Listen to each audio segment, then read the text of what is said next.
I tossed a cigarette butt, and to my surprise, the grass around it just avoided it. Then, I realized the ground was made of clay. When I climbed to the roof, I was even more shocked. Every house in this neighborhood was identical. It was like the whole area had been copied and pasted. Even the clouds in the sky looked fake. I only wanted to buy a house for my girlfriend, but seeing all this, a wave of fear rushed over me. I quickly grabbed my girlfriend and we decided to leave. We drove for what felt like forever, but somehow kept returning to the same model house, number 9. As night fell and the fuel ran low, we reached number 9 again. We had no choice but to go back inside. To our surprise, the fridge had champagne and fruit, but the strawberries tasted like wax, no flavor at all. We didn't care, ate what we could, and rested for the night.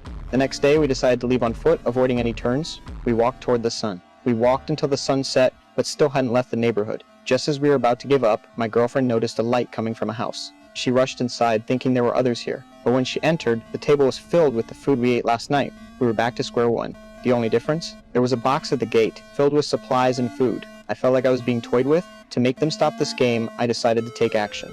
I set fire to house number 9. Hoped this would draw out whoever was behind this, but by the time the house turned to ashes, we still hadn't seen anyone. Exhausted, we fell asleep. When we woke up, a box had appeared in front of us. This time, instead of food, it contained Eli's baby. On the box, it read, "Raise the child and be released." What was even stranger was that house number 9, the one we burned to the ground, was now fully restored, looking as if nothing had ever happened. We had no choice but to accept this reality, and put our last hope in the message left on the roof. Luckily, the baby grew at an alarming rate. By day 98, he looked like a teenager. Not only did he look just like a regular kid, but he had an incredible ability to mimic. He could almost perfectly replicate everything we said. I hadn't given up on escaping, and I followed the rules. The trash was to be put in a box, and someone would come to collect it.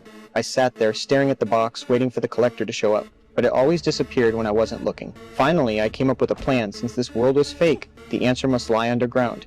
I began digging. I thought that if I dug deep enough, I would reach the real world. Day and night, I dug, from hope to obsession. Sometimes I swore I could hear sounds from below, sounds just like the ones the boy made while watching TV. Then I made a desperate decision. I wouldn't let my girlfriend feed the boy anymore. I locked him in the car outside.